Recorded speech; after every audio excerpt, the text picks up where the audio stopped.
So this suggestion that I've been given the role of Prime Minister, I mean, it really, I guess, shouldn't be surprising because this was an unprecedented situation. This is a situation where for the first time ever in Trinidad and Tobago, there was a transition of leadership the way it happened.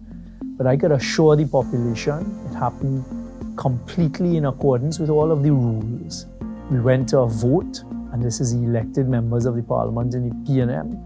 Went to a vote, and the outcome of that vote was 11 votes versus 9 votes, as the whole population now knows. So I don't think I was selected. If I was selected, I was selected by my peers. So I guess that is accurate. I was selected by my peers. I accept that. So I was selected by the majority of my peers, and it is my responsibility now as Prime Minister to do exactly what I'm doing. The truth is, I offer myself up for leadership because I'm concerned. I'm really concerned about Trinidad and Tobago and where we go and how we go in the future. And when I thought about it, I said, I have to put myself forward because I've gained the experience, which is thanks to Trinidad and Tobago. And I think it's prepared me, especially the last 9.5 years, and the types of experiences I've had. And I want the opportunity to guide us through the turbulent waters I see ahead, because the globe is changing rapidly on us. So I thought it necessary to offer myself once again to lead and to guide Trinidad and Tobago going forward, because I'm worried. So I've heard this suggestion that I'm out of touch with the lives of people in Trinidad and Tobago.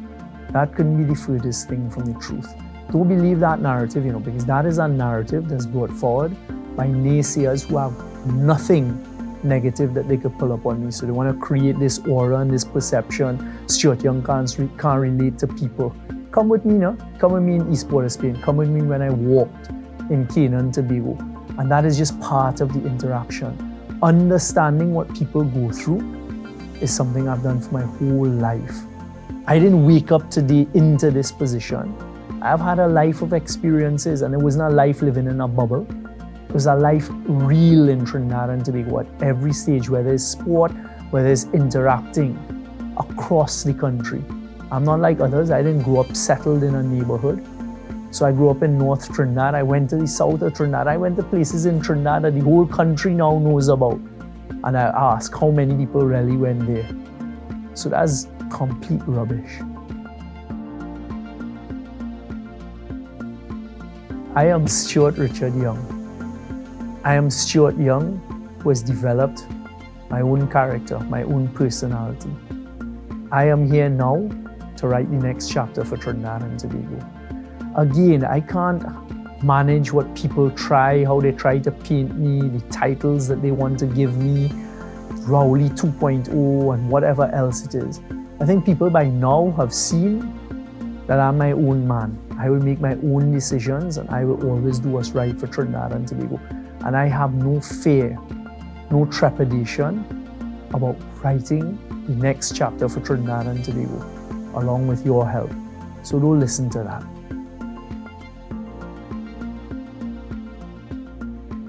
So I have heard that criticism, Stuart, you've been around, you've been in government for the last 9 years, 10 years. All of a sudden now you wake up and you have solutions.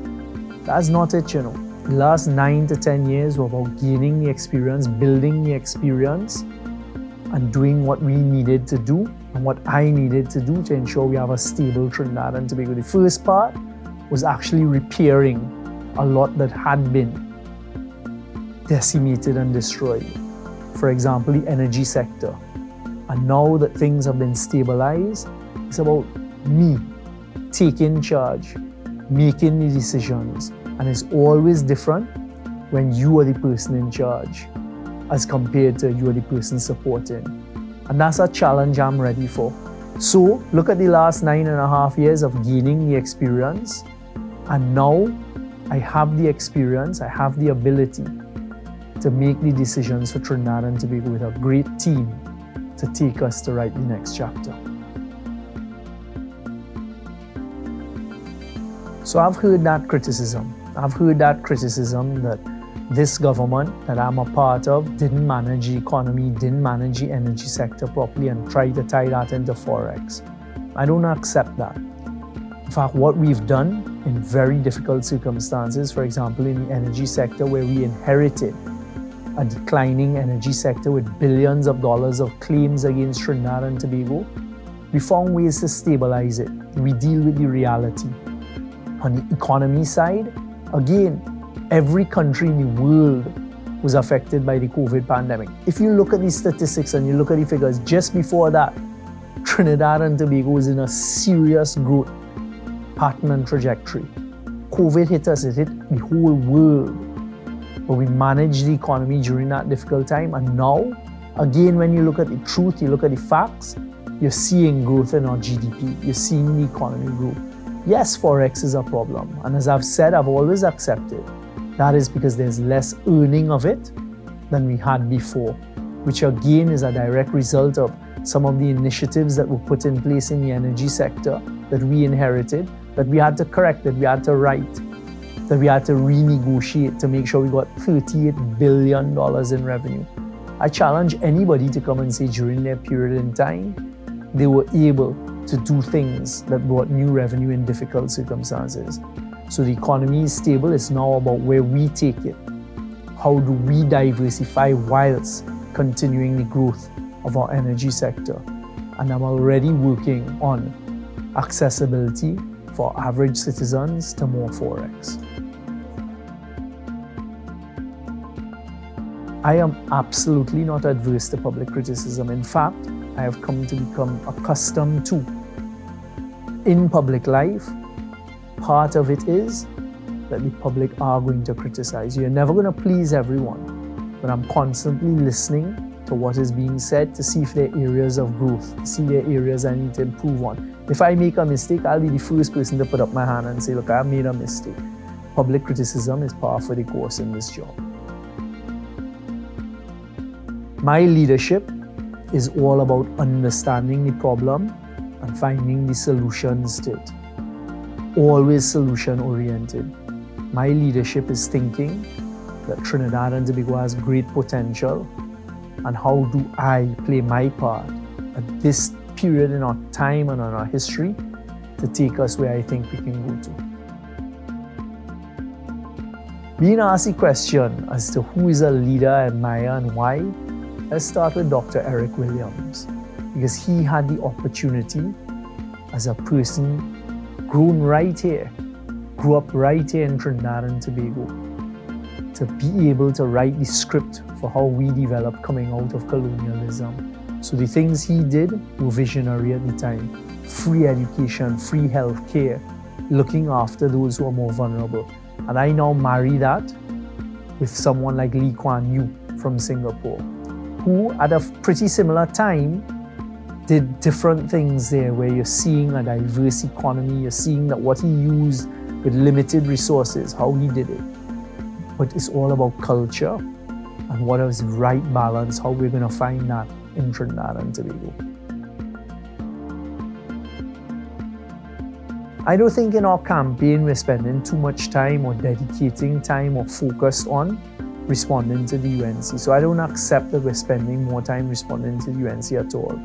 Anyone who's listening, in particular to my deliveries, it is telling the country what is my vision, how I want us to join together to write that new chapter for Trinidad and Tobago. However, you have to find a balance, because you're not going to allow persons to mislead your country. I certainly am not going to allow that. So when I hear the opposition, as they do all of the time, provide misinformation, try to mislead our population, part of my responsibility as a Prime Minister and someone who cares for Trinidad and Tobago is to correct that, make sure people have the facts. Maybe they are providing their vision for the future. And it's a vision that every citizen who's concerned about Trinidad should be very afraid of.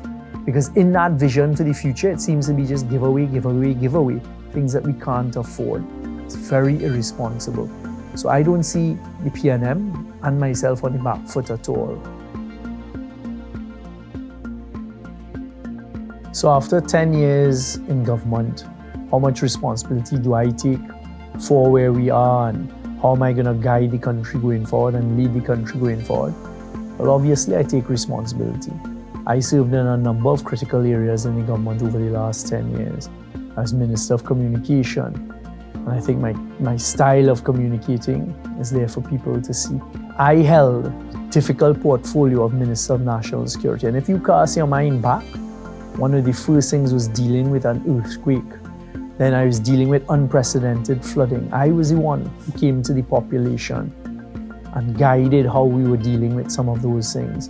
I also was the Minister of National Security during the pandemic, when the government's plan of protecting our population was to close the borders.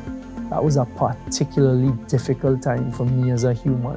But then the energy sector, which is a global sector, guiding Trinidad and Tobago whilst building our domestic energy sector back, making sure there's gas supply, making sure that the restructuring of Petrotrin was a success.